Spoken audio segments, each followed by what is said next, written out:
Ya vengo. Tengo que enviar un dinerito. Bien portados, ¿verdad?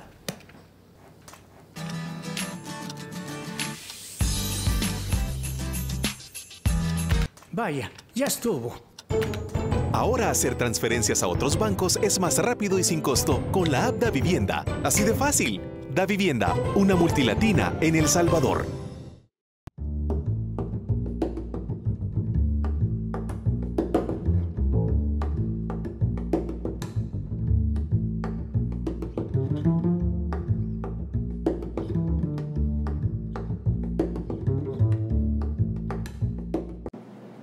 Buenas noches, bienvenidos a Foco. Soy Karen Fernández y estoy en compañía de Alberto Arene y Saúl Hernández.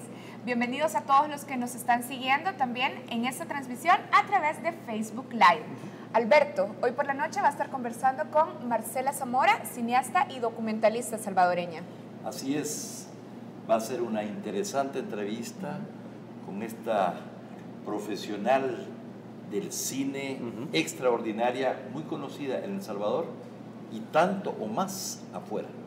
Bueno, y nosotros, Saúl, en Matices vamos a estar conversando con María Elena Rivera, investigadora de Fundaungo, que se ha ido especializando en el asunto del sistema de pensiones del Salvador. Y también vamos a estar conversando con Luis Membreño, que es economista. Así es, Karen y Alberto, y también a ustedes que nos sintonizan. Esta noche estaremos analizando las deudas pendientes del sistema previsional en El Salvador a propósito de la reciente reforma que se ha hecho a la Ley de Ahorro de Pensiones en nuestro país, referente a elevar el techo en el cual el gobierno tiene que obligar a las AFP a invertir en certificados de inversión previsional. Recordemos que este mecanismo se creó en 2006 para poder financiar las pensiones del sistema público, que en 2002 quedaron sin reservas. Bueno, y así iniciamos esta transmisión. Recuerden que pueden participar en el programa también a través de nuestras redes sociales. En Twitter nos pueden encontrar @FocosTV y también en Facebook, Focos Oficial. Iniciamos, bienvenidos y buenas noches. La posguerra está agotada.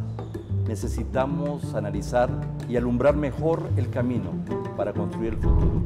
Soy Alberto Arene, economista. No solo somos un nuevo programa de opinión, somos una nueva revista de realidad nacional. Soy Karen Fernández, comunicadora. Juntos formamos un equipo de trabajo independiente y comprometido con este momento de la historia. Somos una síntesis entre madurez y juventud para el nuevo impulso del futuro. Soy Saúl Hernández, politólogo. Bienvenidos a Focos.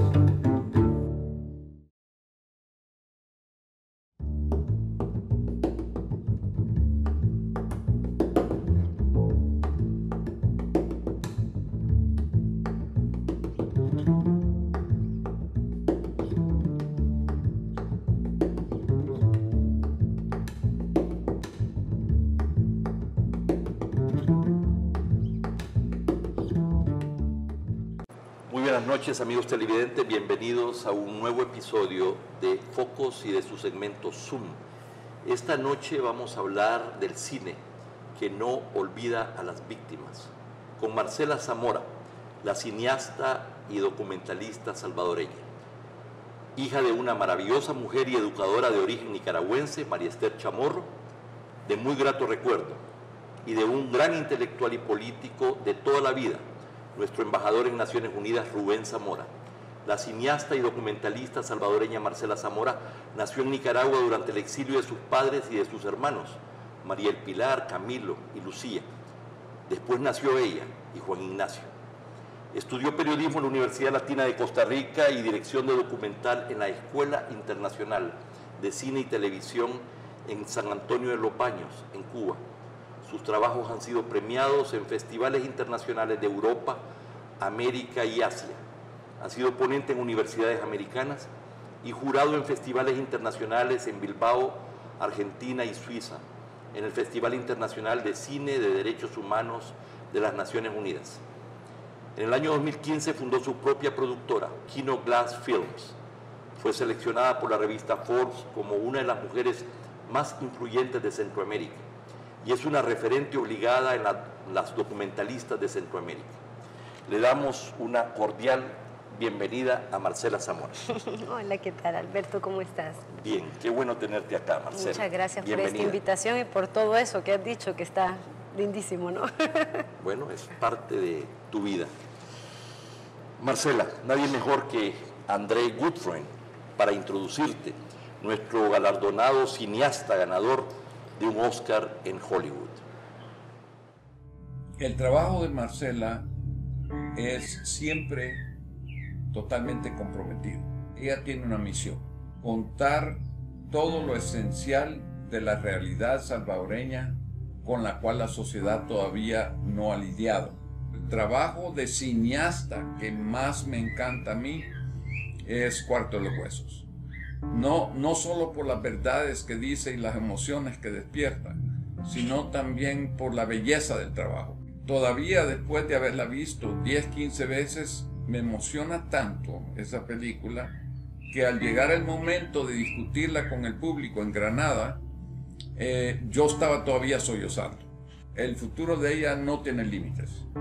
Ella ya es muy reconocida en el mundo documental por todas partes, por todos los festivales que ha participado. Una mujer muy dinámica, inteligente, apasionada.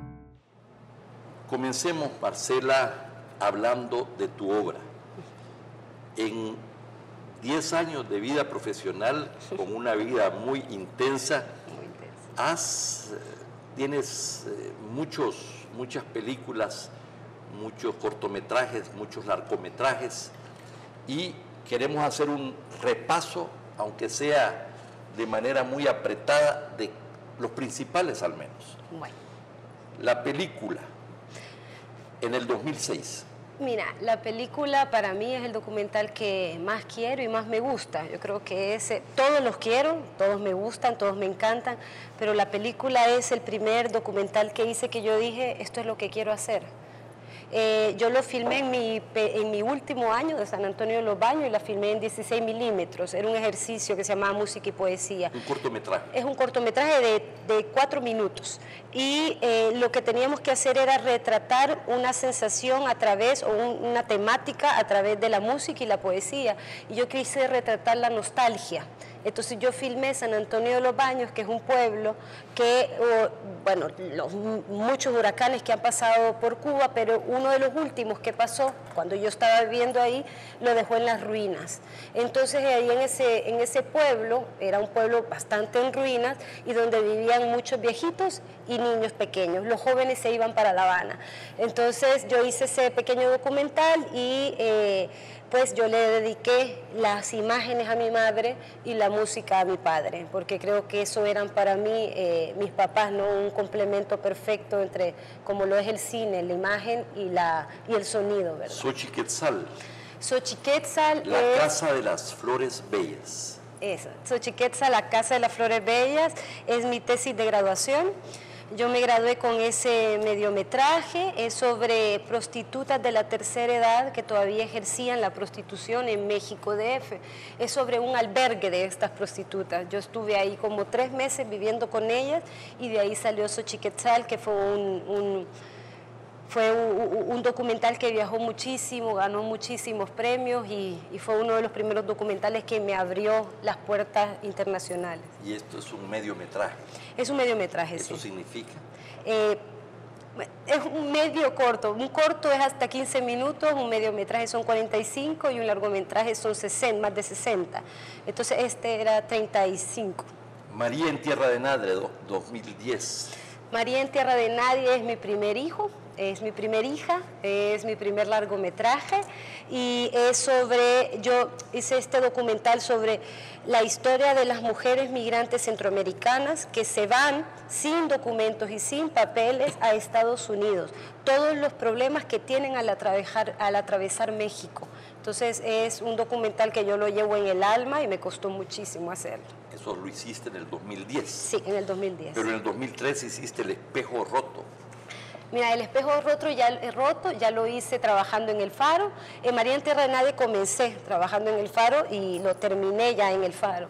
El Espejo Roto fue como un pequeño experimento que se terminó siendo un largometraje que es sobre niños que están creciendo en zonas de conflicto, de pandillas. Y yo fui a hacerlo en la Villa de Jesús y quise contar sus historias a través del teatro, que para eso trajimos a Egli La Reinaga, una actriz muy conocida. Estuvo aquí en el programa. Exactamente, con una trayectoria, mi mejor amiga, y me la traje de España y después ya nunca más se regresó a España.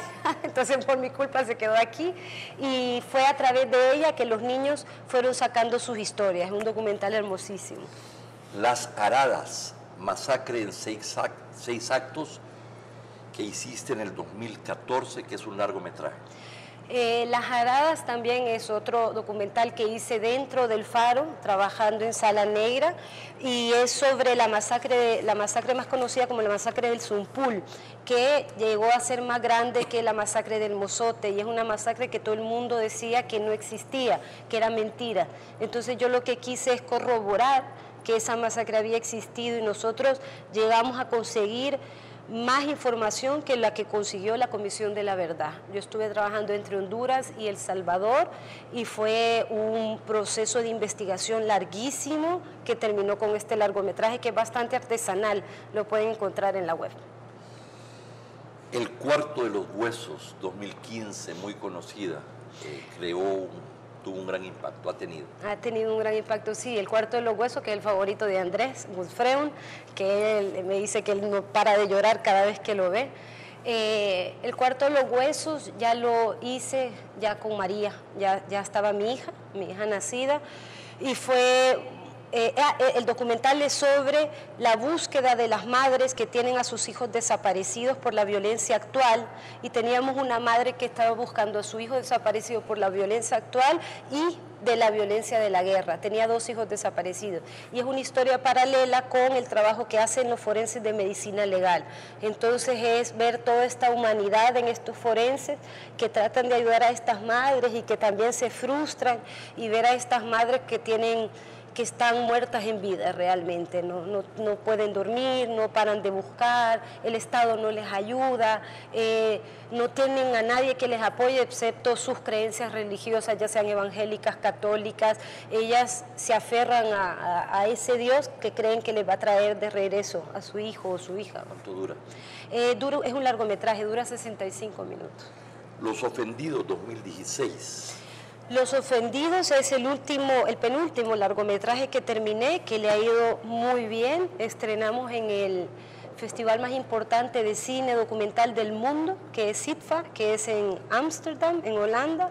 Es muy difícil llegar a ese festival y fuimos seleccionados. Estábamos muy felices, le fue súper bien, le ha ido increíble en todo. Los Ofendidos es un documental que habla sobre las víctimas y los victimarios, habla sobre las víctimas de la tortura, de la guerra civil, y entrevistó a la vez a un torturador. Al final el documental comenzó siendo eso y terminó siendo la historia de mi padre, que fue torturado en los 70 aquí en El Salvador. Yo lo vi y fue muy importante verlo y muy impactante. Además, guardo esa escena en la biblioteca de tu padre, en su casa. En tu trabajo cinematográfico has expuesto las voces de quienes padecen problemas de migración, explotación, violencia ejercida tanto por gobiernos como por grupos paramilitares o por los mismos pandilleros. También has mostrado esas problemáticas desde el punto de vista de la mujer, del género, de su discriminación, abusos, explotación.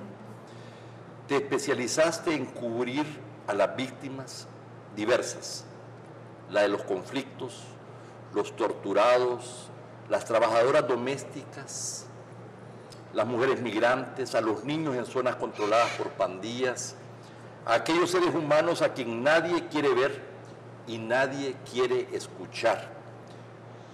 A algunas personas tal vez no les importa la injusticia, la impunidad y el sufrimiento de otros, pero hay otros que sí. Sin embargo, dirán algunos, si en la vida vivimos y estamos rodeados de tanto dolor, ¿por qué descubrir y ver más dolor y sufrir? ¿Por qué te enfocas en estas cosas? Mira, yo siempre he dicho que yo soy una persona muy alegre, soy una persona muy positiva, soy una persona muy sonriente realmente, por eso la gente me dice, ¿cómo tú puedes hacer esos documentales, verdad? Porque casi todos mis documentales alumbran las esquinas oscuras de nuestra historia, ¿verdad? Nuestras víctimas que están generalmente en esas esquinas oscuras que nadie quiere alumbrar. Pues fíjate que yo lo hago porque me mueve, creo yo, mi ser, me mueve lo que soy, me apasiona este tipo de temas. Creo que la gente me dice, ¿por qué no haces temas felices? Que es lo que intenté hacer con Comandos, que comencé queriendo hacer un documental sobre héroes y algo positivo, y terminé retratando esa ciudad gótica de San Salvador y esta pobreza en la que viven los comandos, pobreza física, porque tienen una riqueza de conocimientos, de humanidad, de solidaridad, que ya quisiéramos nosotros que los políticos lo tuvieran, ¿verdad?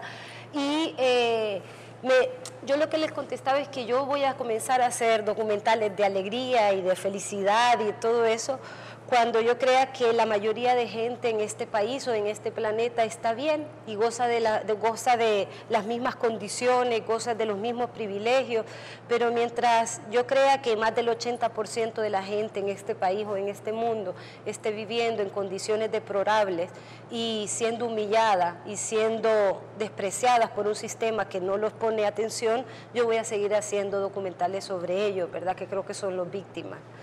Tú naciste el 26 de agosto de 1980, pero de 3 meses en el vientre de tu madre tú tuviste el primer contacto con la violencia y con el dolor, cuando los escuadrones de la muerte asesinaron cobardemente al hermano de tu padre, a tu tío, a mi amigo Mario Zamora, entonces Procurador General de la República en la segunda Junta de Gobierno, un 24 de febrero o un 10 de febrero de 1980, tenemos que precisar esa fecha.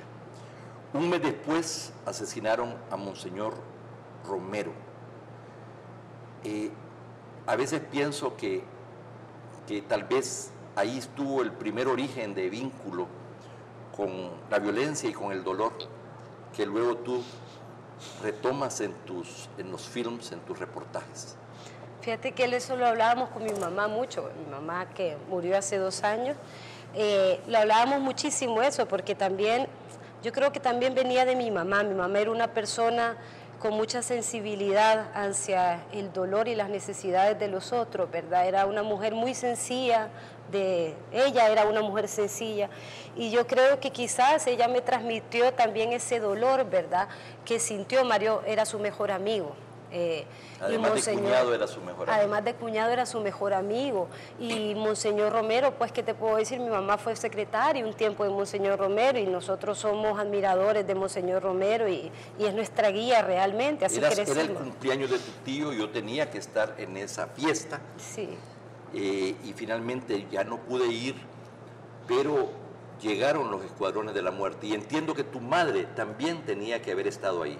Sí, no, los dos estaban ahí, una vez platicando con mi papá, con mi mamá, sobre todo, que era con la que más platicaba de estas cosas, me decía, yo creo que vos nos salvaste, me dice, porque dice ella que ya estaba embarazada de mí, y dice ella que se comenzó a sentir mal, que comenzó a sentir náusea, que comenzó a sentir algo feo, y le dijo, mira Rubén, me voy a ir a acostar, y mi papá le dijo, yo voy con vos, quiero ver que estés bien, y entonces se fueron. Entonces dice mi mamá que cuando se acostó se sintió mejor y le dijo, regresa a la fiesta, y que le dijo, no, mejor me voy a quedar aquí para ver que vos estés bien. Y a la hora siguiente entraron los escuadrones a la casa de mi tío, que era mi vecino, eran vecinos de mis papás, y lo que pidieron es, ¿dónde están los hermanos Zamora? O sea, los iban a matar a los dos.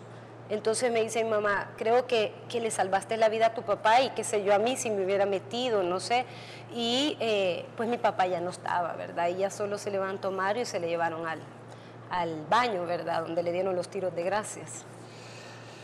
Tengo muy presente a tu tío y esos momentos tan duros para la familia, pero también para el país. Ya regresamos.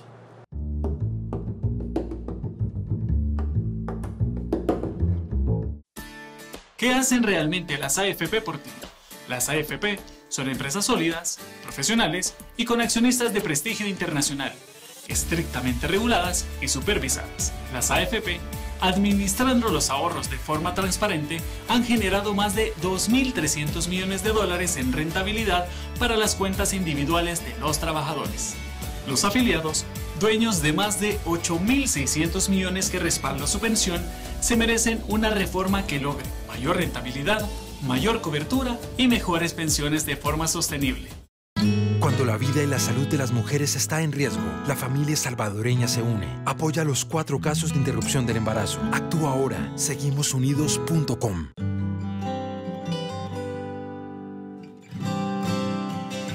En los buenos y los malos momentos, la familia salvadoreña se une. Porque un embarazo de alto riesgo podría pasarle a cualquiera. Apoya los 4 casos de interrupción del embarazo. Actúa ahora. Seguimosunidos.com.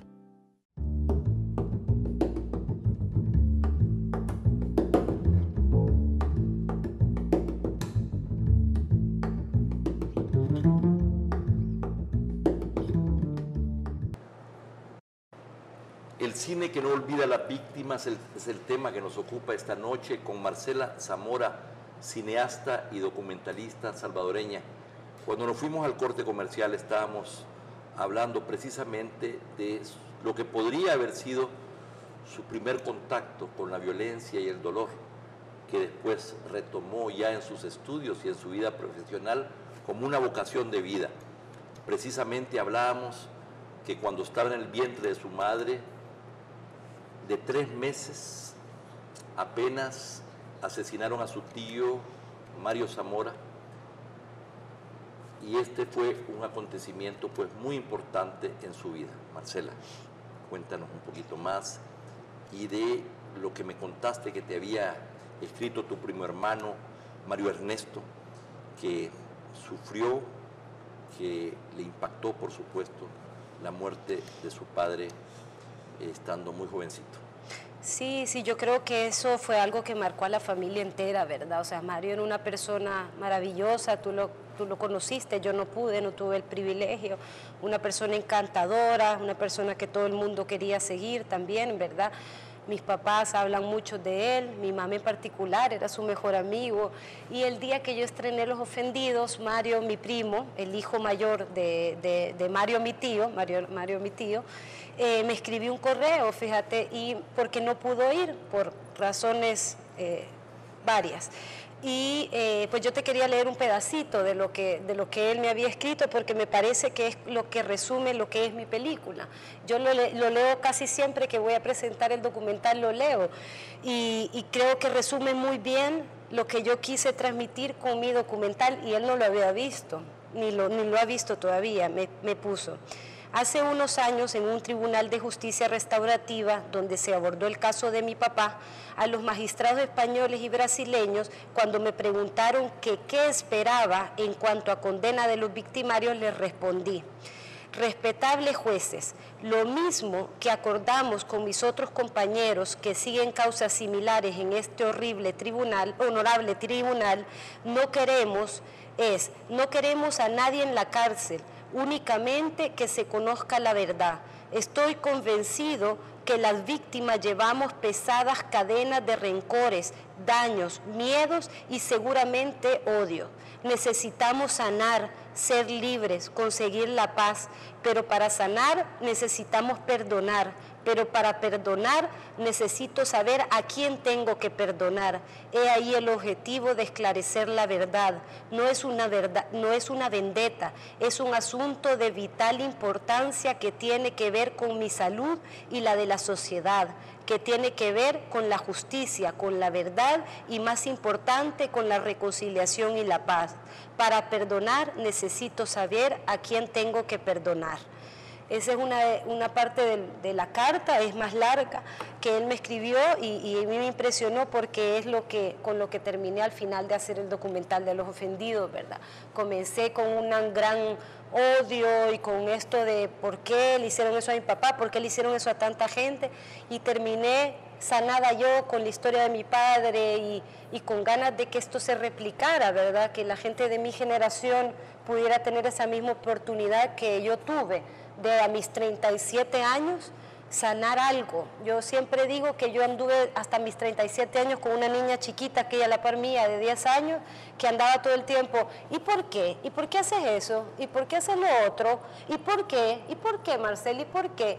Entonces, cuando yo hice este documental, logré poner esas piezas de mi retrato, de mi infancia y hasta mis 14 años que me hacían falta. Entendí muchas cosas que nunca entendí en la vida. Entonces, cuando terminé el documental, esta niña de 10 años desapareció y yo sentí que era otra persona conmigo misma, con mis relaciones personales, con mi padre. Me sanó esto. Qué profundas reflexiones y qué profundas reflexiones de Mario Ernesto. Súper. Me parecen muy interesantes y aprovecho para mandarle un abrazo a Mario Ernesto desde aquí. Tú retratas el horror, el país que se desangra, pero sin mostrar una gota de sangre. Siempre. Yo estoy en contra de mostrar sangre. Creo que hay una teoría, pues no es una teoría, yo creo que es algo que escuché una vez y que yo lo agarré y lo transformé para mí. Yo creo que cuando vos mostrás una escena de horror en el cine, cuando vos mostrás sangre, los siguientes 10 minutos, 15 minutos en el espectador van a ser en función de esa imagen y no van a poner atención en las imágenes que vienen. Yo creo que uno puede retratar la crudeza de una realidad, la crudeza de una vida, de una víctima, la crudeza del dolor de una madre, del dolor de un hijo, del dolor de la víctima, sin mostrar sangre. Creo en la palabra, creo en la tradición oral, creo en la mirada, creo en el rostro, creo en todo eso. Pero decidiste ver la luz dentro de la oscuridad y fuiste al encuentro de testimonios de esperanza, como los comandos de salvación. También parecieras empeñada en mostrar la luz y la esperanza. Sí, también es otra cosa que siempre he creído, comandos de salvamento, que siempre he creído que cuando vos, en todas mis películas siempre hay un personaje que es la esperanza y generalmente es un personaje humilde, porque generalmente la esperanza y la humildad van juntas, porque es la gente que tiene más esperanza en el otro. Y yo creo que si vos haces un documental sobre el horror de una realidad, de un suceso, y vos no pones la esperanza, la gente sale del cine derrotada, la gente sale pensando: ay, no hay nada que se pueda hacer, todo está tan mal que no hay nada que se pueda hacer. Pero si vos pones a un personaje que represente la esperanza, el espectador sale con vergüenza de no estar haciendo nada, como lo es Olalinde en María en Tierra de Nadie, un hombre que vive con tan poco y hace tanto, como lo es los forenses en El Cuarto de los Huesos, como es los comandos de salvamento adentro de esta ciudad gótica que es San Salvador, como lo es, así te puedo ir diciendo varios personajes que representan la esperanza. Pero la Egli en El Espejo Roto. Pero esto último que dices nos conduce a una profunda e incómoda reflexión sobre nuestra participación como sujetos sociales, como ciudadanos en el drama humano, en la barbarie, en las injusticias, y lo hace sin concesiones en dolorosas historias que algunos han tratado de silenciar. Parecieras empeñada en rescatar del olvido la memoria histórica de nuestras sociedades, que ha sido soterrada por acción y omisión en esta tragedia salvadoreña y centroamericana. Pues me apasiona desde siempre la memoria histórica. Yo pues creo que desde que estoy en la universidad, desde que estudio periodismo, desde el colegio, creo yo, es algo que me apasiona muchísimo, y sobre todo las imágenes. Me encanta el archivo, me gusta mucho el archivo, y además creo que si nosotros no conocemos nuestra historia, es muy fácil que caigamos en los mismos errores, como lo que está pasando ahora, ¿verdad? Tenemos a la PNC cometiendo atrocidades en los derechos humanos, que eso es lo que hacía la PM en su época, en los 80, ¿verdad? Creo que se está repitiendo y creo que es porque nosotros tenemos una memoria histórica muy corta. O sea, recordamos cosas, pero las olvidamos al día siguiente, porque el día siguiente viene otra tragedia más grande y hacíamos de tragedia en tragedia, ¿verdad? ¿Quiénes han sido tus referentes, tus modelos, no solamente tanto en la cinematografía como en la vida en general? Pues ¿A quién admiras más? Pues yo, hay alguien que admiro por sobre todas las cosas y creo que lo tengo tatuado, pues, Monseñor Romero, ¿verdad?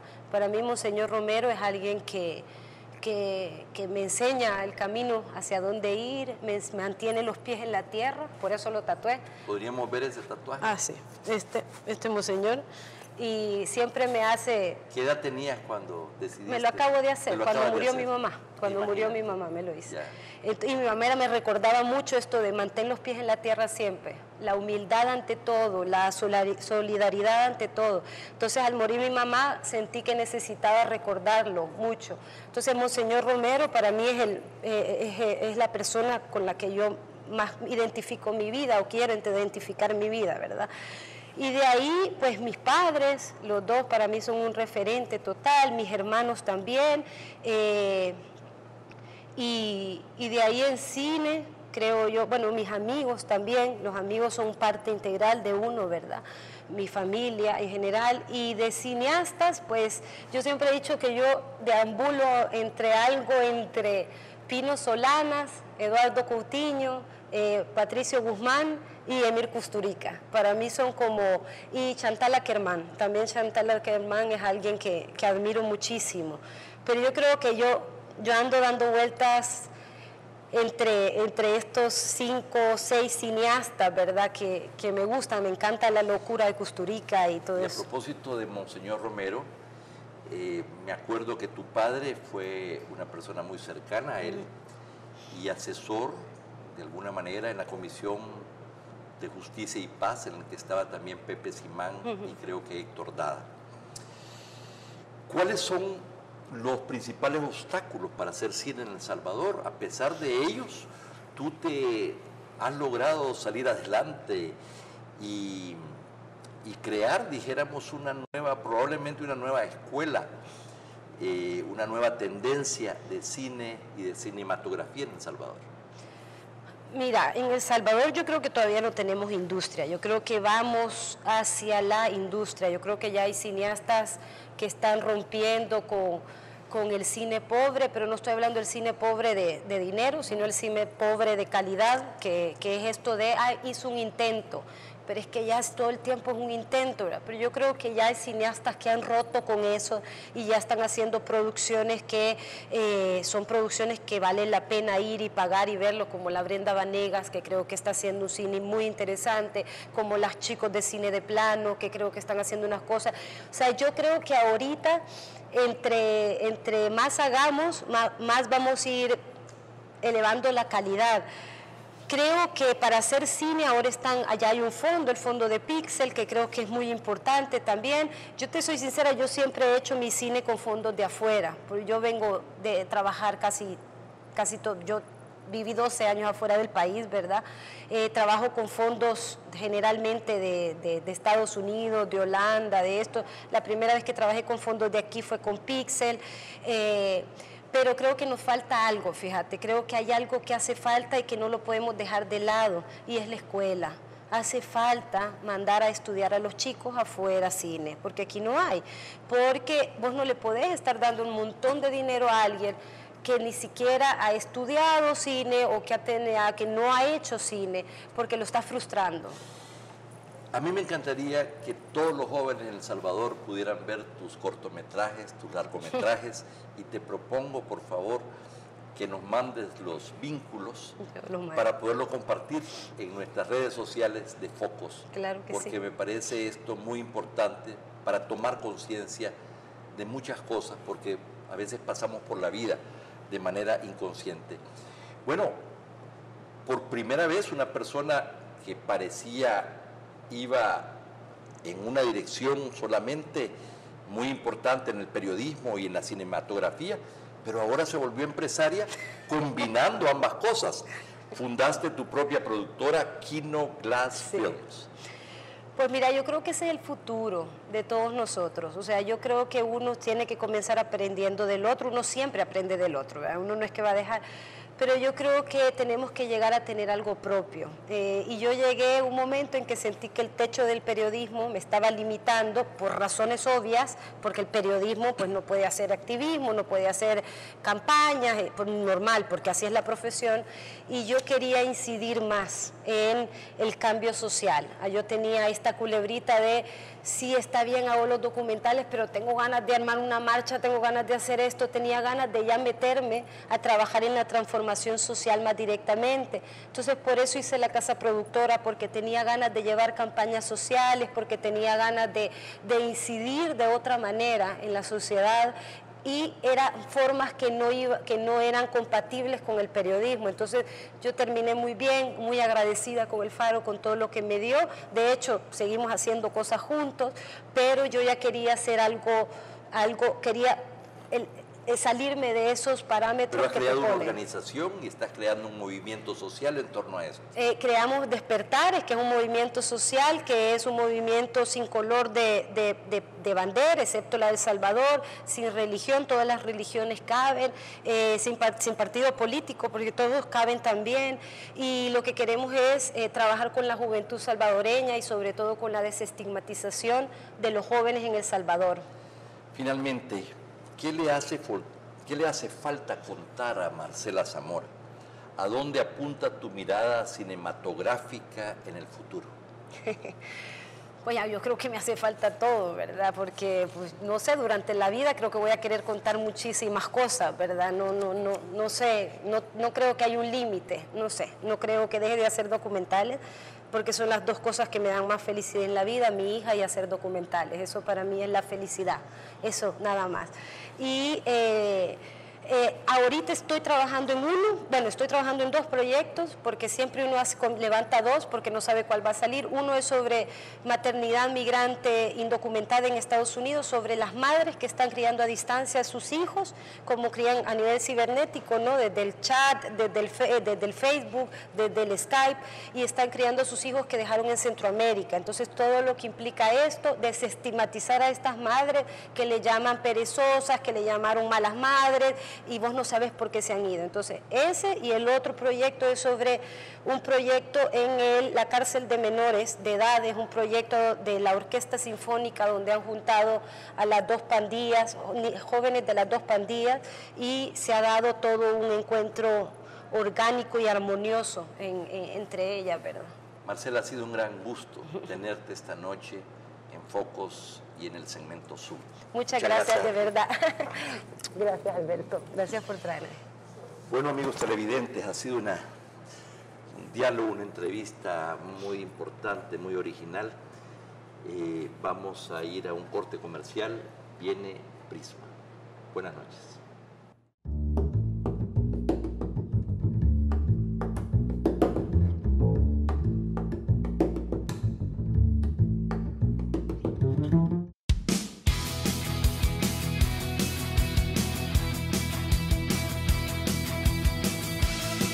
¿Y cuántos tomates son? Son 3 tomates y 2 zanahorias.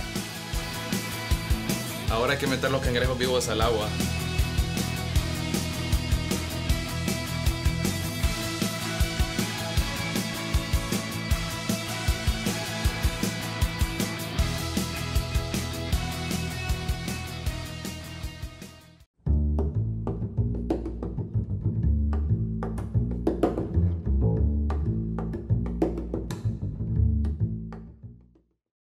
Buenas noches, bienvenidos a Prisma.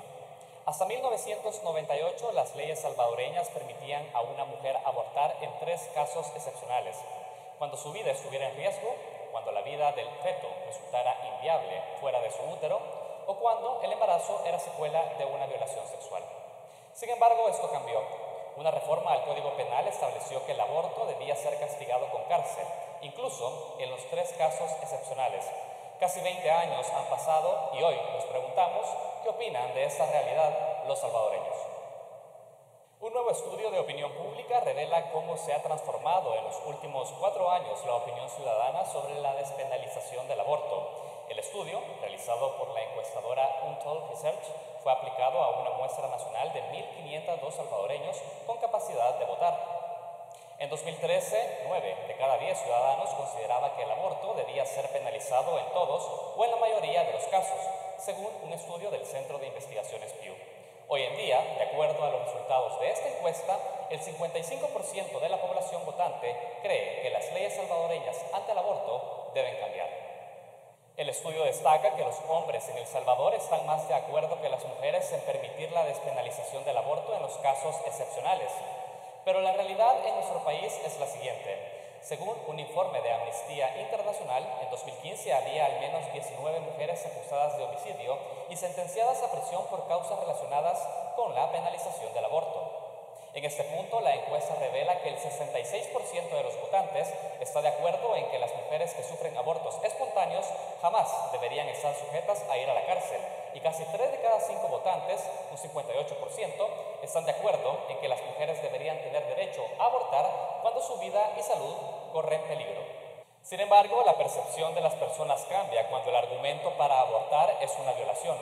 Menos de la mitad contestó estar de acuerdo con interrumpir los embarazos producto de una violación. Y cuando la víctima es una niña o adolescente, aún menos personas se muestran de acuerdo. Según datos oficiales de 2016, en El Salvador cada 4 horas se cometió una violación sexual contra mujeres, en su mayoría menores de edad. Adicionalmente, la encuesta destaca que el 52% de los encuestados no está de acuerdo en permitir el aborto cuando el bebé tiene alguna anomalía que le impida sobrevivir. Según el estudio de Untold Research, revela además que la población que se muestra más indecisa en cuanto a la despenalización del aborto son mujeres que están influenciadas por la familia y la religión y que se mantienen informadas a través de la televisión, Facebook y la radio. Actualmente en la Asamblea Legislativa los diputados se debaten entre reformar el Código Penal para permitir la interrupción del embarazo en los casos de abortos terapéutico, eugenésico y ético, propuesta apoyada por el FMLN, o aumentar la pena hasta 50 años de cárcel para quienes cometan cualquier tipo de aborto, iniciativa que es respaldada por el Partido Arena. Eso ha sido todo en Prisma, continuamos.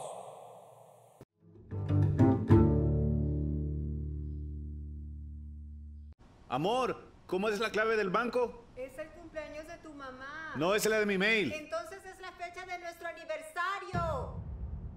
¿Sí pudiste? Sí. ¿Quieres que te ayude? No, tranquila, amor, tranquila. Se te olvidó, ¿verdad? Ahora puede recuperar su clave o asignar una nueva desde la app Davivienda. Así de fácil. Davivienda, una multilatina en El Salvador.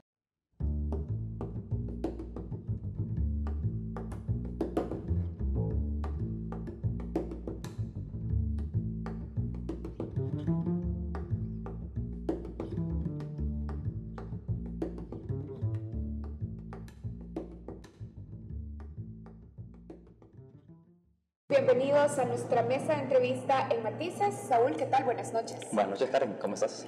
Bien, el tema que vamos a abordar esta noche es la reforma de pensiones, una deuda todavía pendiente en nuestro país. Y para empezar la entrevista es importante que tengamos en cuenta que esta semana en la Asamblea Legislativa con 43 votos se aprobó una nueva reforma a la ley del sistema de ahorro de pensiones. La reforma lo que contempla es el aumento del 45 al 50% en el porcentaje obligatorio del fondo de pensiones que las AFP deben adquirir en certificados de inversión previsional, los llamados SIP. Así es, Karen. Y para poner en contexto, hay que decir que la adquisición obligatoria de los SIP por parte de las AFP constituye un mecanismo creado en 2006 que otorga financiamiento al Estado para que pueda pagar las pensiones del sistema de pensiones público que en 2002 quedó sin reservas. Además, hay que señalar que este sistema entró en déficit luego de que sus afiliados activos dejaran de cotizar a los institutos públicos y empezaron a hacerlo al sistema privado de ahorro. Así es. También tenemos que decir que la necesidad de reformar el actual sistema de pensiones ha sido justificada por la falta de financiamiento sostenible, la acumulación y el incremento de la deuda previsional, pero se han dejado de lado aspectos fundamentales. Por ejemplo, se ha dejado de lado la discusión sobre la suficiencia del monto de la pensión cuando las personas, los trabajadores, se retiran. Y también se dejan de lado otros elementos importantes como la necesidad de ampliar la cobertura del sistema e incluso la necesidad de revisar los elementos de equidad de género dentro del sistema de pensiones. Hay que recordar que desde 2016 la Asamblea Legislativa ha recibido diversas propuestas de reforma. El gobierno ha presentado las suyas en 2016, otra en 2017, que han sido contrastadas con la presentada también por la Iniciativa Ciudadana de Pensiones, una iniciativa que está conformada por el sector privado, las AFP, y un grupo de trabajadores también vinculados al gremio. Y con estos antecedentes, y precisamente para revisar las propuestas que se han presentado y además para que podamos tener claros cuáles son los aspectos que los trabajadores tenemos que exigir para que se nos garantice calidad de vida en nuestro retiro, hoy conversamos con Luis Membreño. Luis Membreño es consultor y economista. Buenas noches, Luis, gracias por acompañarnos. Buenas noches, gracias por el placer de estar con ustedes y con su otra invitada también. Y también está con nosotros María Elena Rivera. María Elena Rivera es investigadora en Fundaungo y además se ha ido especializando precisamente en el tema de reforma de pensiones. Muchísimas gracias por el espacio y la oportunidad también de compartir con todos ustedes.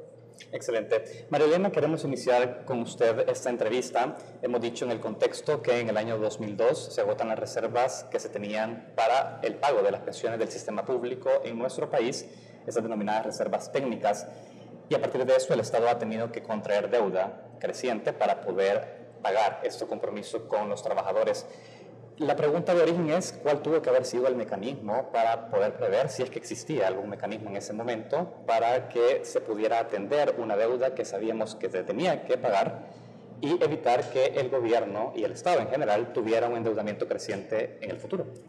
Bueno, quizás en respuesta a esta pregunta, señalar y retomar algunos análisis previos a la reforma estructural que se hicieron desde Fundaungo, donde se señaló que el hacer este cambio o esta reforma de manera tan brusca, pasar de un sistema de reparto, capitalización colectiva como teníamos, a un sistema de capitalización individual de una forma total, iba a imponer precisamente esta deuda que iba a presionar al gobierno debido a que, como usted ya lo mencionó en un inicio, las instituciones que pagaban pensiones iban a dejar de recibir estas cotizaciones o estos ingresos por parte de los cotizantes, solo se iban a quedar con un mínimo dependiendo de las edades que tenían y la mayoría iban a pasar al sistema de capitalización privada.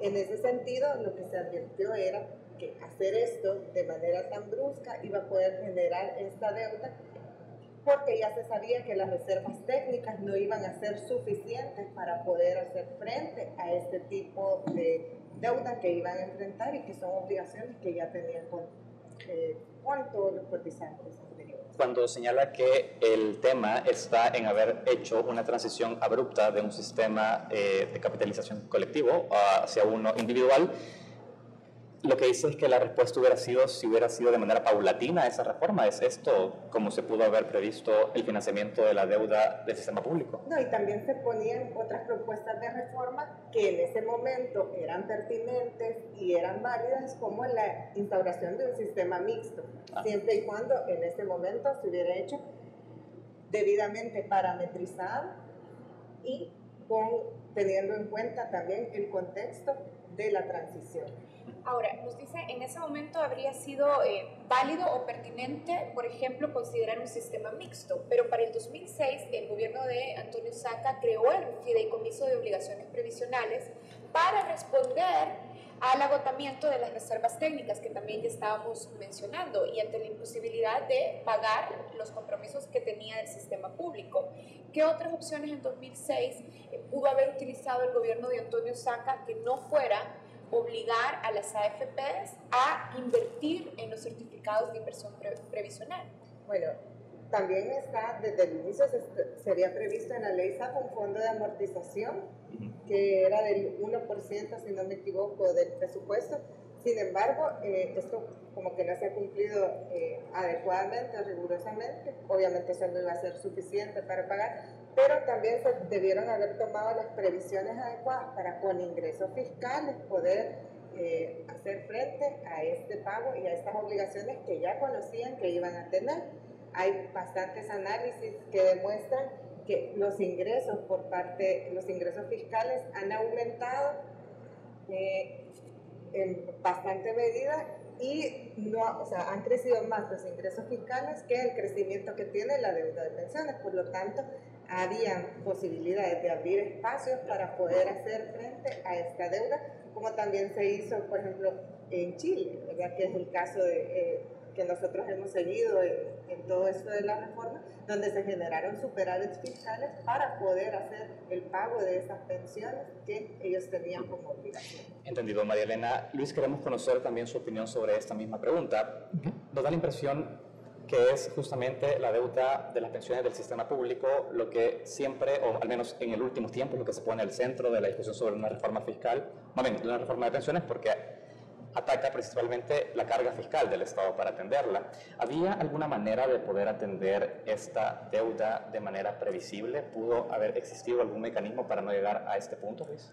Sí, definitivamente. Yo creo que siempre se supo que existía una deuda, ¿verdad? O sea, esto no es de que se creó porque las AFP se crearon, ¿verdad? Sino que la deuda ya existía. Había unas reservas que se habían utilizado de una manera que no se debieron de haber utilizado. En el tiempo de la guerra se utilizaron para otras cosas y esos recursos pues se perdieron, pero eso es responsabilidad del Estado, ¿verdad? Porque el Estado es el que tenía la responsabilidad de cuidar todo ese dinero y multiplicarlo en el tiempo, pues. Entonces, lo que ocurre cuando ya se llega al momento del cambio de sistema es que esas reservas no existían, pero la responsabilidad del Estado sí existía. Entonces, ¿qué es lo lógico que podía ocurrir? Es que o se pagara con impuestos actuales, digamos, o con impuestos futuros. Los impuestos futuros son préstamos, ¿verdad? Cuando yo lo financio y después lo voy a pagar con impuestos en el futuro. O pongo un impuesto específico u otros impuestos y con eso voy pagando entonces en el tiempo. Un poco lo que decía María Elena es eso justamente, y es que si usted ve, por ejemplo, del 2009 para acá, para no hablar de ahí para atrás, pero del 2009 para acá se ha incrementado en 1.500 millones de dólares la recaudación de impuestos. Entonces, y son 500 millones al año lo que se paga en SIPs, digamos, que se paga a los pensionados del Seguro Social y del INPEP. Entonces, si se incrementó en 600 millones de dólares la planilla del gobierno en estos años, ¿por qué no se destinó 500 millones a pensiones? Es porque no fue prioridad. ¿Ustedes creen que vía ingresos fiscales habría sido posible prever o no llegar a este punto entonces en la deuda previsional? ¿Es eso el punto de acuerdo entre los dos? ¿Vía ingresos fiscales debió haberse previsto o debió haberse prevenido esta situación de uso límite, por ejemplo, de los certificados de inversión previsional? Sí, desde el inicio de la reforma estructural, como ya mencionaba, esta era una deuda que ya existía y una de las ventajas que ya habíamos señalado, por ejemplo, en el diagnóstico que se hizo sobre el sistema de pensiones en 2011, que una de las ventajas de esta reforma estructural era que transparentaba esta deuda, por lo tanto ya se tenía conocimiento de los compromisos que el Estado tenía que asumir, precisamente porque eran trabajadores que habían cotizado en el sistema público de pensiones, por lo tanto debió haberse previsto y haberse abierto el espacio fiscal necesario para poder afrontar esos pagos. Muy bien. Luis, ha pasado esa situación, usted ha señalado junto a María Elena que no se hizo las medidas que tuvieron que haberse tomado para no llegar a esa situación. Sin embargo, desde el 2006, como ya lo hemos señalado, el mecanismo es a través de un fideicomiso, a través de la emisión de SIP, que son comprados por el Fondo de Pensiones por parte de las AFP. Nosotros queremos conocer, porque sabemos que actualmente la regulación vigente permite realizar inversiones únicamente en la Bolsa de Valores local, y esto naturalmente evita que se pueda hacer inversiones de mayor tipo que generen mayor rentabilidad al fondo de pensiones. Queremos saber cómo se justificó en ese momento, o que se nos explique cómo se justificó en ese momento que solo se podía invertir únicamente en la Bolsa de Valores local sin permitir una diversificación de la portafolio de inversiones. Creo que hay dos elementos ahí. Uno es que en la Bolsa de Valores y el otro es lo que se obligó ya por ley de en qué se podía invertir, ¿verdad? Y mucho de esto ha sido en títulos del Estado, por ley, ¿verdad? Entonces, aunque se hubiera permitido invertir afuera, digamos, que hubiera sido la otra opción, no hubiera habido mayor disponibilidad adicional de recursos para poder invertir fuera. Porque primero se obligó a invertir en títulos del Fondo Social para la Vivienda, se obligó después con toda la creación del Fideicomiso de Obligaciones de Pensiones a invertir en certificados de inversión previsional, que se ha venido incrementando el techo y que ahora lo incrementan al 50% del total del fondo.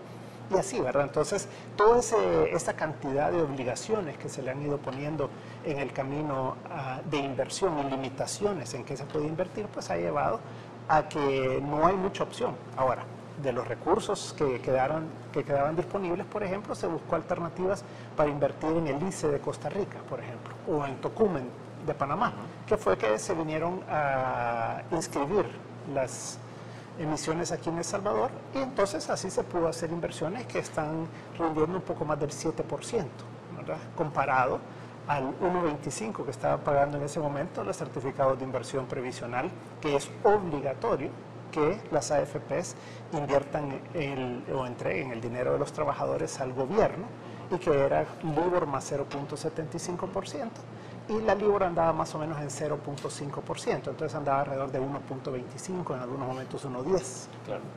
María Elena, ¿y cuál creen que fue la lógica o digamos la intención de limitar, como ya lo estaba explicando Luis, que las inversiones desde que se hizo la reforma estructural estuvieran concentradas a nivel local?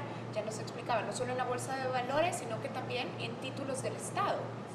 Bueno, como ya mencionaron, hay restricciones legales, precisamente que son estas que obligan a invertir en títulos del Estado.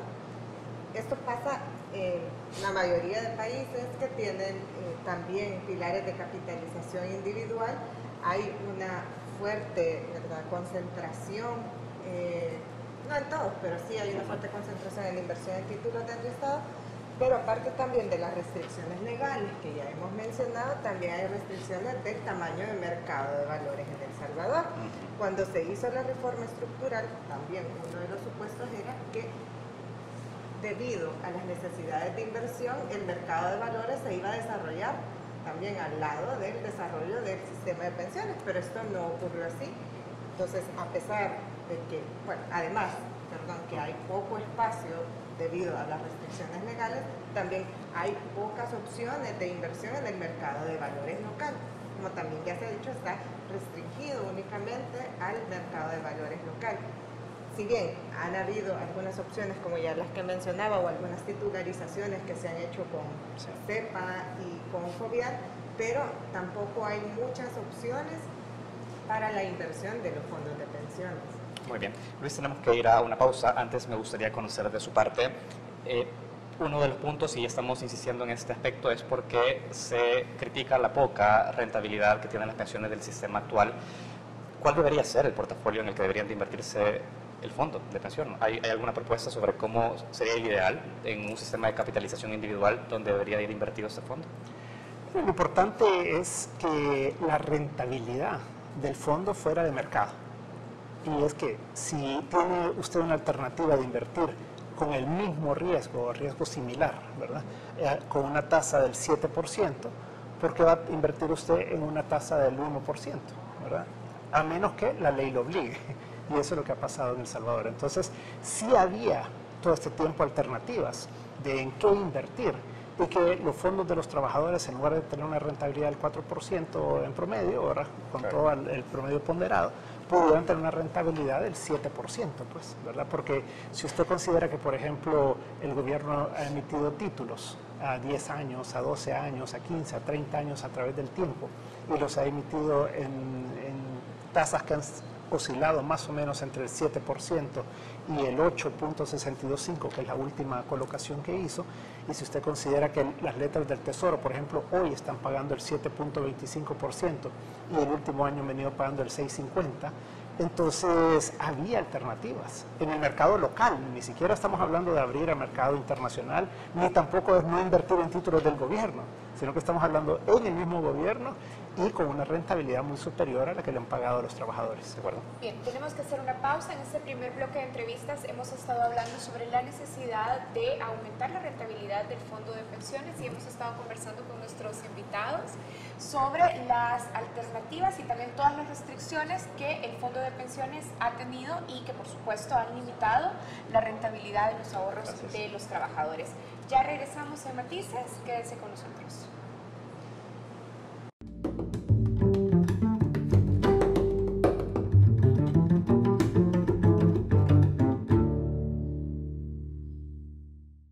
Llevamos luz para que la mañana comience, para que se alegre el día, para que se ilumine la noche.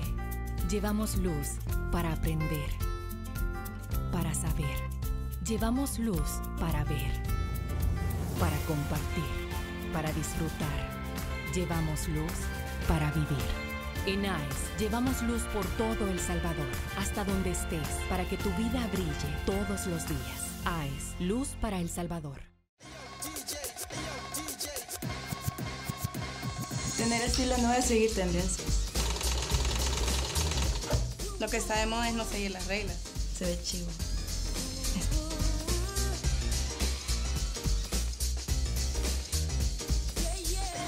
Reciclar, reinventar, reutilizar. Eso está de moda.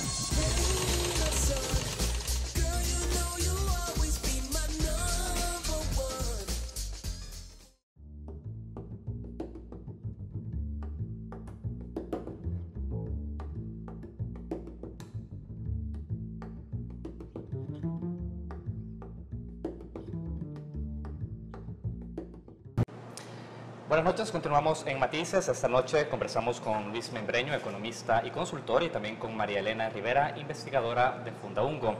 Con ambos, Karen, estamos analizando las deudas, justamente el sistema de pensiones, hablando sobre aquellas cosas que se omitieron en su momento cuando hubo transición de sistemas allá por 1998, pero también lo que ha fallado en implementar un sistema de capitalización individual y los factores externos sobre él. María Elena, quiero comentarle que esta semana preguntamos a través de nuestra cuenta en Twitter, @FocosTV, cuál es la mejora más urgente que necesita el actual sistema de pensiones. Un 57% ha señalado mayor rentabilidad, un 21% ha dicho nacionalizar el sistema, un 13% ha dicho incluir el sector informal y un 9% responde que no le interesa. En principio, sus reacciones sobre esta distribución de reacciones, ¿qué le parece esto? Sí. Creo que para los cotizantes actuales la rentabilidad es lo primordial, definitivamente, pero pensando a nivel de sistema y como país, la cobertura es un reto muy importante que tiene el sistema. Y quizás ilustrando un poco sobre la rentabilidad también respecto a lo que decíamos en la sección anterior, Fundaungo, en un documento de los condicionantes financieros del sistema de pensiones, si no recuerdo mal, del año 2012, hace este cálculo del costo de oportunidad de invertir en el fideicomiso de obligaciones previsionales específicamente versus la inversión en otros títulos que también había opciones de invertirlo. Este cálculo lo hemos venido actualizando y para 2016 estimamos que a finales de 2016 rondaba 1.700 millones de dólares. Es bastante similar al cálculo que hace hasta fondos también, que calcula que ese costo de oportunidad, es decir, lo que ha dejado de ingresar a las cuentas de ahorro individuales de cada trabajador, es cerca de 2.000 millones de dólares. Entonces, sí es bastante importante la diversificación y no seguir concentrando estas inversiones en el fideicomiso de obligaciones previsionales. Creo por eso que la rentabilidad es algo bastante importante para garantizar unas pensiones que prevengan del riesgo de pobreza en la vejez, pero como ya mencioné, también creo que la cobertura como país es el reto principal que tenemos. Muy bien. María Elena, usted señaló en el bloque anterior que una de las propuestas que hacía Fundaungo en su momento para evitar un endeudamiento creciente, para atender las pensiones del sistema público, era pasar, entre otras cosas, a un sistema mixto, hacer la transición de esa manera. El gobierno ha presentado como una de sus principales propuestas, de manera inicial, recientemente ha cambiado la propuesta, un esquema o un pilar solidario, llamaba también, para establecer una modalidad mixta de la administración. ¿Era en esos términos que estaba pensando Fundaungo respecto a la propuesta que el gobierno hace o estamos hablando de una cosa totalmente distinta? Bueno, quizás son cosas distintas también por el tiempo, ¿verdad? En el caso de la propuesta del gobierno presentada en 2016, se ha conocido un estudio actuarial, aunque preliminar, pero un estudio actuarial que demuestra que no es sostenible en el tiempo, que aumenta las obligaciones comparado al sistema que tenemos o al esquema que tenemos actualmente y que solo hace un cambio en los flujos de ingresos y egresos en el corto plazo.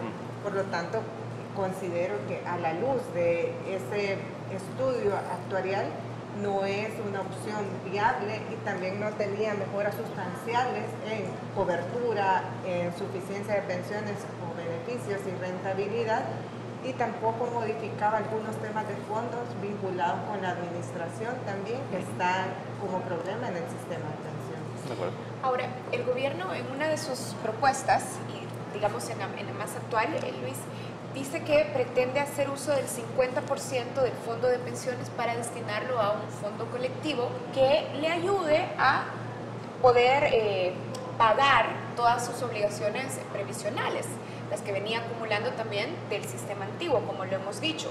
¿Qué garantías cree usted que deberían de exigirse para la administración de un fondo de este tipo? Teniendo en cuenta que ya en la propuesta del gobierno, por ejemplo, se menciona que el fondo puede ser administrado por las AFP, pero igual es un fondo colectivo. Mire, lo importante de comprender en estas cosas es que no hay magia. La magia es, ¿tengo dinero o no tengo dinero? Y en este caso no hay dinero. O sea, lo que ocurre es que se lleva ese 50% de lo que ya está ahorrado, que son más o menos 2.000 millones de dólares, lo que se llevaría. Eso es real, eso es tangible. Y además, lo que estipula el proyecto de ley es que se lo lleva preferentemente, y esa palabra es bien importante en SIPS, preferentemente no quiere decir exclusivamente en SIPS. Entonces, y ni siquiera 50%, 25%, 75% no deja claro, ¿verdad? Entonces, lo que deja claro es que puede llevarse otro tipo de títulos. Se puede llevar de eurobonos, se puede llevar de tocumen, se puede llevar de cualquier otro título que tenga. ¿Por qué es importante esto? Porque la liquidez que pueden dar estos otros títulos es mucho mayor que la de los SIPS, porque los SIPS no tienen ningún tipo de liquidez, o sea, nadie va a comprar SIPS, ¿verdad? Si no es un gran descuento. Entonces, lo que sí pueden salir a vender el gobierno es lo otro. Entonces, lo que tendría que decir primero la ley es que es exclusivamente en SIPS, porque los SIPS es lo que han obligado a comprar a los trabajadores. Entonces, la propuesta, si no nos equivocamos, de ICP también propone un fondo de carácter colectivo. ¿Es así? No. No. O sea, lo que pasa es que son cosas bien diferentes, ¿verdad? Y entonces, solo déjeme terminar aquí un puntito y después le hago la diferencia. Y es que el gobierno, entonces, lo que hace es que se lleva realmente ese dinero que existe, o esos títulos que existen. Pero después dice que crea un fondo y que con ese fondo se va a pagar A, B, C, D y un montón de cosas. Sus obligaciones de deuda. Las obligaciones. Y entonces, pero no hay dinero después para pagar eso. Y entonces dice que el gobierno puede utilizar hasta el 5% de los ingresos corrientes, ¿verdad?, para hacer frente a esto subsidiariamente, como solidariamente, como si no alcanza, y esperemos que sí alcance, pero si no alcanza, entonces puede usar hasta eso. O sea, el problema no es que eso no va a alcanzar, ¿verdad? O sea, si dijera desde el 5%, al infinito, digamos, hasta que cubriera con todas las obligaciones, pues uno diría, bueno, puede ser una posibilidad, pero el tema es de dónde. Entonces, solo para puntualizar y que nos quede claro, lo que tenemos en esta nueva propuesta del gobierno es, por un lado, la creación de un fondo colectivo. Correcto. Que se llevaría o que se formaría con el 50% del fondo de pensiones, de los ahorros actuales. Correcto. Pero además se establece la posibilidad de que el gobierno tome parte de los títulos de valor que están ahora también vinculados al fondo de pensiones individuales. Siempre eso dentro del 50%. Siempre eso es... Okay. O sea, pueden tomar dinero en efectivo que no hay en las cuentas, sino que son títulos porque está invertido la mayoría. Entonces, puede llevarse títulos valores, ya sea CIP o ya sea los del Fondo Social u otros títulos en los que está siendo invertido. Y el principal riesgo que ven en esa toma que haría el gobierno para ustedes es, por ejemplo, la posibilidad de impago o la baja rentabilidad, o es una combinación. Es el impago. Es el impago. Porque lo que pasa en estas cosas es que él se lleva algo que existe, pero después deja una promesa nada más de pago. Entonces, la única forma de que cualquier sistema mixto, por aquí no le cambiamos el nombre, o sea, esto sigue siendo la misma idea de un sistema mixto replanteado. Entonces, es lo que ocurrió en Uruguay. ¿Y qué es? Es que usted tiene que tener una fuente de pago. Allá que se hizo, se incrementó el IVA, ¿verdad? Nunca le fueron 6 o 7 puntos, allá se paga 22% de IVA.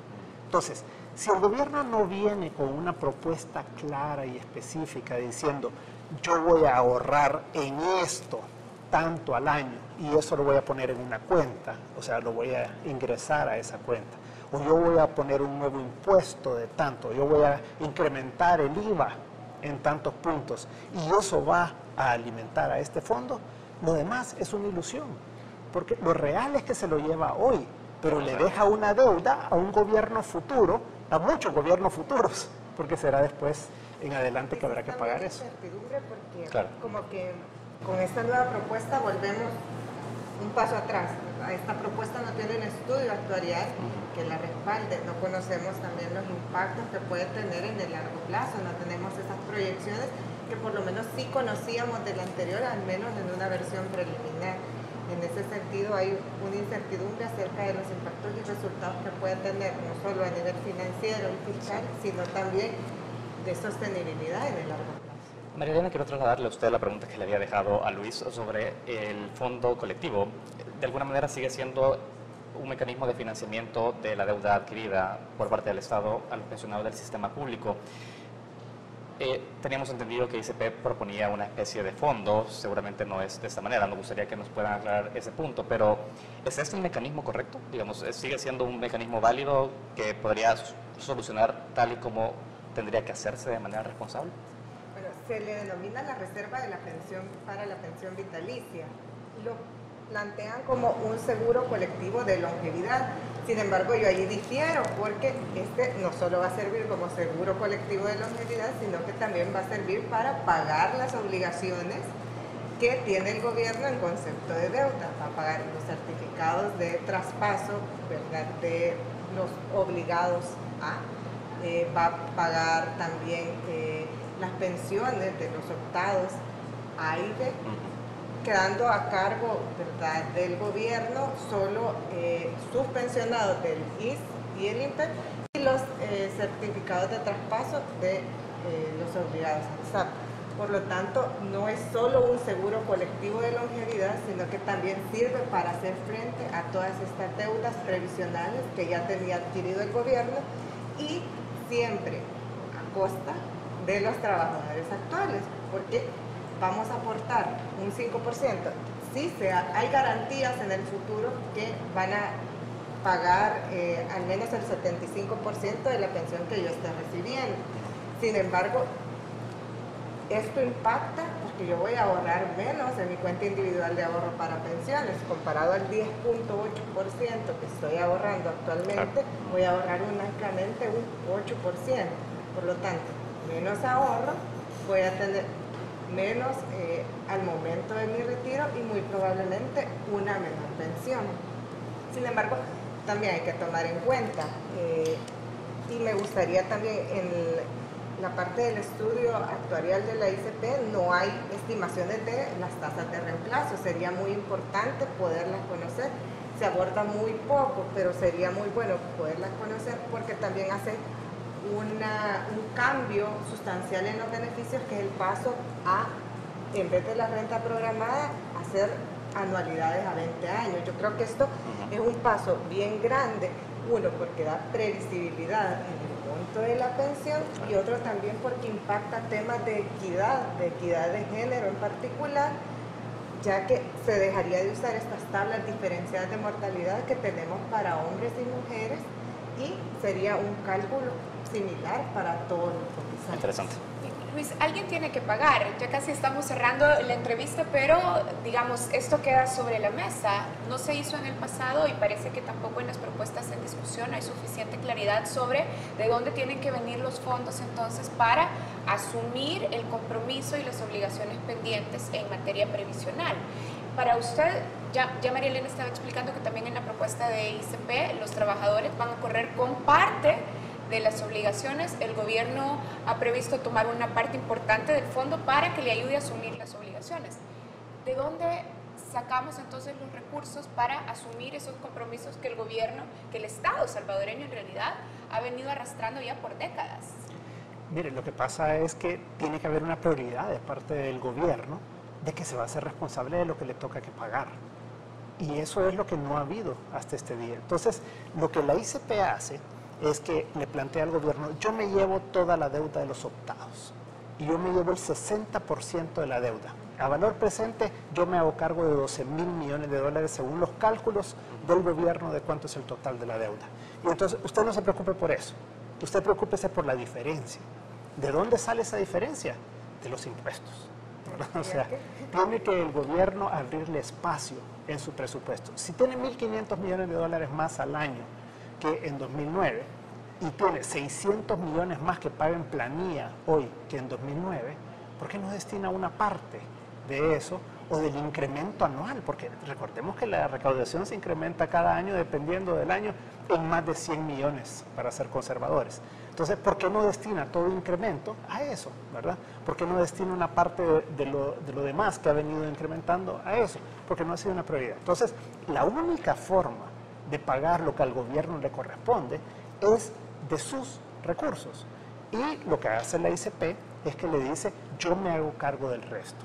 Ahora, ahí hay toda una serie de elementos en la nueva propuesta que hace el gobierno en la que no hay fuente de pago, ¿verdad? Sino que lo único que hace es llevarse el dinero de los trabajadores y decirle, mire, allá dentro de tantos años, el que venga le va a pagar a usted, ¿verdad? Pero no dice de dónde ni cómo.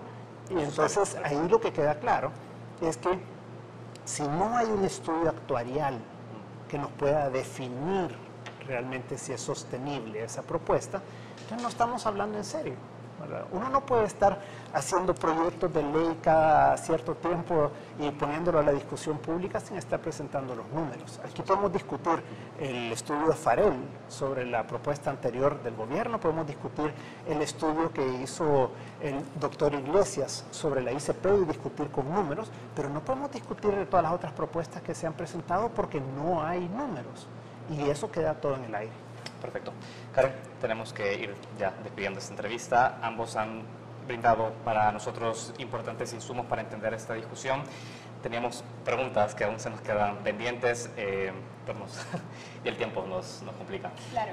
Bueno, los vamos a volver a invitar y queremos agradecerles a los dos, tanto a Luis Membreño, economista y consultor, como a María Elena Rivera, investigadora de Funda Ungo. Gracias a ambos. Muchísimas gracias, un placer compartir con ustedes y felicidades por este espacio. Muchas gracias. Bueno, gracias a todos los que nos estuvieron acompañando y recuerden que ya regresamos con más en Focos. Ya volvemos.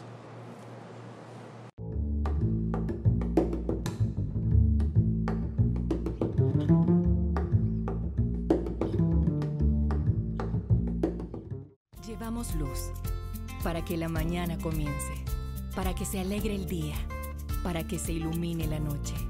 Llevamos luz para aprender, para saber.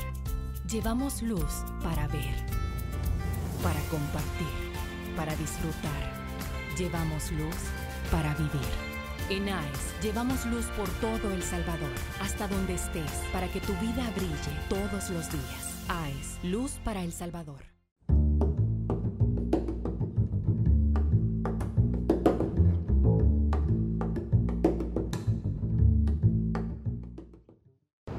Hoy en Reflejos dedicamos el análisis internacional para explicar las implicaciones del aumento de personas deportadas con antecedentes penales desde el exterior, incluyendo miembros de pandillas. Los datos oficiales demuestran que si bien las deportaciones en general han disminuido, las vinculadas a algún delito han aumentado. La periodista Arisbel Arismendi ha preparado el siguiente reportaje, los invito a verlo. Aunque las deportaciones de salvadoreños en Estados Unidos han disminuido, el número de personas retornadas con antecedentes penales ha aumentado. Entre enero y mayo de 2017, este grupo sumaba 1.000 repatriados y de esos 366 eran pandilleros. Todo inicia cuando el presidente Trump y el fiscal de Estados Unidos hablaron de incrementar el combate a la delincuencia en Estados Unidos y por ende la deportación de los criminales que es de nacionalidad salvadoreña. En un principio la comisión, mi persona, no vimos de que el gobierno reaccionara a estas declaraciones. Fue así como echamos a andar un instrumento que ya lo venimos haciendo desde las medidas extraordinarias, que le llamamos nosotros la convocatoria de Estado. Constitucionalmente no podemos nosotros, porque es un delincuente allá o en otro país, tomarlo y enviarlo a prisión. Eso es inconstitucional. Pero entonces, ¿qué hacer? Que sea constitucional. En junio, la Asamblea Legislativa aprobó un decreto para aplicar medidas judiciales de control y reeducativas únicamente a retornados salvadoreños calificados como miembros de pandillas o colaboradores. Ellos deberán presentarse cada 30 días y la policía llevará un registro específico. Primero que lo recibe es migración. Alguien diría, ¿y cómo es que se sabe que son delincuentes? En eso sí hay colaboración entre países. Cuando el país que los deporta indica el por qué lo está deportando. Entonces, se recibe por parte de migración, inmediatamente la policía toma control de él. ¿Quién va a controlar lo que acabo de decir? ¿Dónde se va a presentar a la policía? ¿Cada cuánto la policía? ¿Dónde va a vivir y va a controlar la policía? Y las medidas judiciales a través del juez. Si bien el discurso oficial se centra en los pandilleros deportados de Estados Unidos que iniciaron su actividad delictiva en ese país, investigadores señalan que en este grupo hay más bien una mayoría de pandilleros que iniciaron su acción criminal en El Salvador.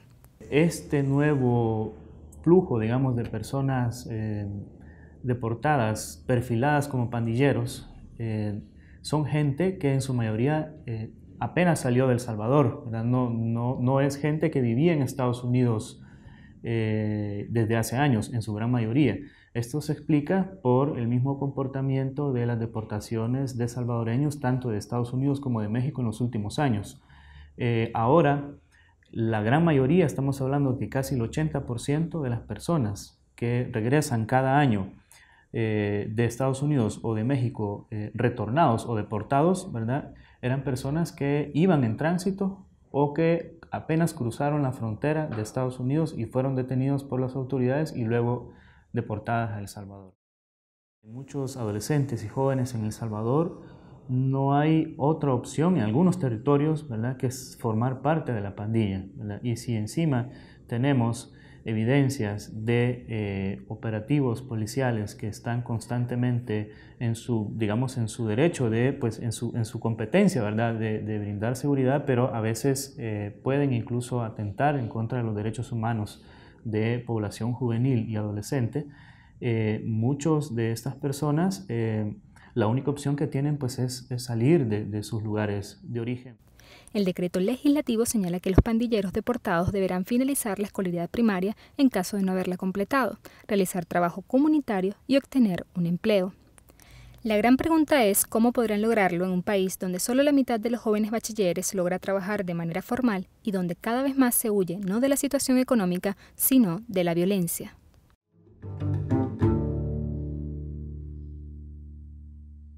Desde 1956, AVES, Asociación de Avicultores de El Salvador, trabaja por mejorar la productividad, eficiencia y competitividad de la industria avícola, garantizando seguridad alimentaria a la población a través de productos nutritivos y de primera calidad. El pollo y huevo contienen alto valor proteico, indispensables en una dieta balanceada. AVES, 60 años brindando nutrición a las familias salvadoreñas. Cuando la vida y la salud de las mujeres está en riesgo, la familia salvadoreña se une. Apoya los 4 casos de interrupción del embarazo. Actúa ahora. Seguimosunidos.com.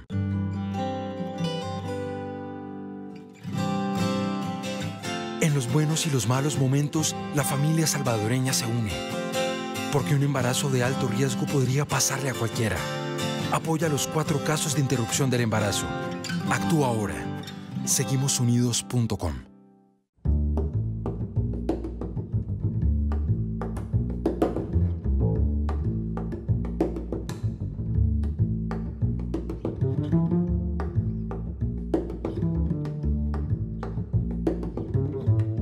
El padre Pedro de Klerk, una vida junto a las comunidades. Jean-Pierre de Klerk, conocido como el padre Pedro de Klerk, uno de los fundadores de las comunidades eclesiales de base en El Salvador, nació el 10 de febrero de 1937 en Eisenhower, Bélgica. Desde muy joven se orientó hacia la vocación religiosa. En 1964 se convierte en sacerdote de la Orden de los Marignol e inicia su misión pastoral en la comunidad San Miguelito, en Panamá. En 1968 llega a El Salvador a trabajar a la parroquia Cristo Salvador de Sacamil, en el municipio de Mexicanos. Allí fundó una cooperativa de ahorro y crédito, una cooperativa de consumo e inició la alfabetización. Construyó junto a la comunidad la escuela de la fosa, la iluminación de la calle, entre otras obras. Pedro de Klerk siempre animando a construir proyectos de vida. En la Sacamil, el sacerdote buscaba a la gente, de casa en casa, tocando puertas, escuchando, conversando, caminando por veredas, de champa en champa, tratando de estar cerca con su pueblo, convocando reuniones donde se hablaba de los problemas reales de la gente. El padre Pedro sufrió persecución y en 1977 es expulsado por su pensamiento crítico y retorna a Bélgica, donde permanece durante 7 meses. A partir del asesinato de Monseñor Óscar Arnulfo Romero, el padre Pedro de Klerk reingresa a El Salvador y permanece 1 año. Posteriormente es exiliado a Nicaragua de 1981 a 1986. En pleno conflicto armado, el padre Pedro decide retornar para acompañar a las comunidades del norte de Morazán, donde permanece de 1987 a 1989. Luego viaja a Nicaragua. En 1992 regresa a El Salvador y acompaña a las comunidades eclesiales de base retornadas de Nicaragua, en el Bajo Lempa, Usulután. Desde ahí su trabajo es incansable. Asiste a conmemoraciones, apoya proyectos de desarrollo, se preocupa por fijar la memoria histórica de las comunidades. El 23 de agosto del 2015, el padre Pedro de Klerk, el protector, el acompañante, el orientador de la comunidad, fallece en el hospitalito, el cual fundara Monseñor Romero. Su legado de amor traspasa fronteras. Con su voz y su sonrisa, continúa alumbrando los caminos y las comunidades que vieron sus pasos florecer. Bueno, y así cerramos una transmisión más de Focos. Gracias a todos los que nos estuvieron acompañando y recuerden que durante la semana pueden ver cualquiera de nuestros segmentos a través de nuestras redes sociales y de nuestra página web. Alberto, usted esta noche en Zoom estuvo conversando con una mujer líder salvadoreña, con Marcela Zamora, cineasta y documentalista. Me encantó esta entrevista con Marcela. Va al encuentro de aquello que está escondido, de la que mucha gente no quiere saber o no quiere hablar, del dolor, de la impunidad, de muchos casos de muerte, pero también de experiencias importantes que dan luz y que dan esperanza. Muy importante esta entrevista con Marcela. Bueno, y nosotros en Matices estuvimos conversando sobre el asunto de la reforma de pensiones. Estuvimos poniendo sobre la mesa cuáles son los principales desafíos que deben tomarse en cuenta para reformar el sistema de pensiones. Y también en Retratos, para que ustedes puedan seguir este segmento durante la semana, les presentamos a Pedro de Klerk. Así es, Karen y Alberto, queremos también agradecer a todas aquellas personas que contribuyeron durante este programa con diversas entrevistas que nos ayudaron a entender, por ejemplo, en el segmento Reflejos que preparó nuestra periodista Arisbel Arismendi, sobre las consecuencias que tienen en la sociedad los flujos de deportaciones de personas con antecedentes penales. Importante reportaje el que hemos tenido esta noche y así estamos finalizando este programa. Así es, bueno, buenas noches, los esperamos el próximo domingo a las 7:30 aquí en Canal 33.